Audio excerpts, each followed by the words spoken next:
One more video on the BMW M4 F82 sound system. So we put this tape over the whole cylinder. Actually, it's pretty good.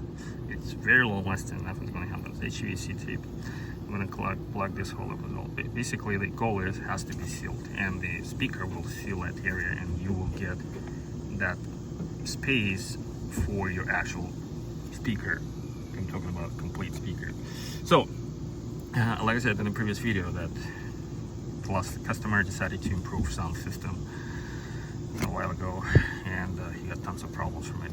So he didn't get any good sound because he can't the way he installed it. And moreover, the most important part is burned his amplifier. This is a original speaker. It has a few dents, not a big deal.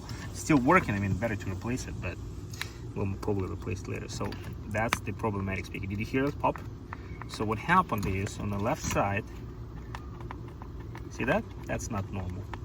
Probably either it melted from the heat or just the bad quality. I mean, Pioneer is a good quality. I don't know.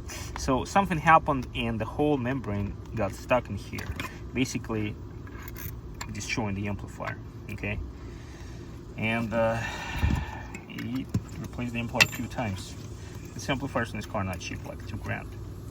So this is for, by the way, you can only install 4 ohms speaker if you have top hi-fi system in your BMW, because it has to be 4 ohms. Class D, it will not accept 2 ohms. You will destroy your amplifier as well, and speakers.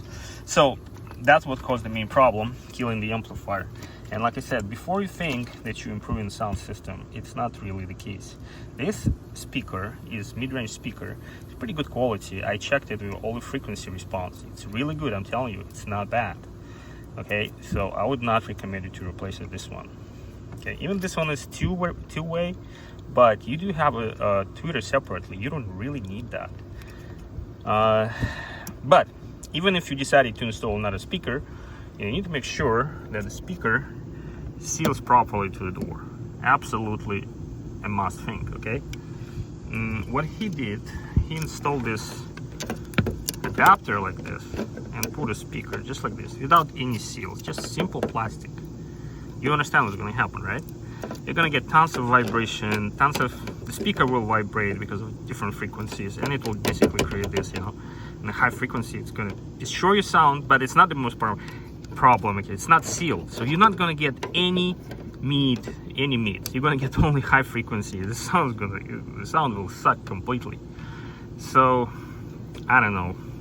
Some people don't understand what they're doing, unfortunately, but they're still doing it. Seriously, they think they're improving it, and to tell you the truth, it costs money, lots of money in fact.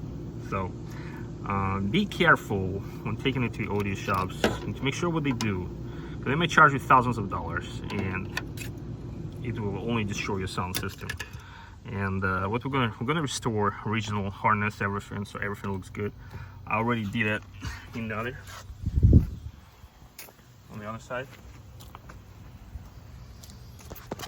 So this one is fully restored, as you can see. I would like to replace the speakers, but he decided not to. So the screw is not original, but they fit pretty well.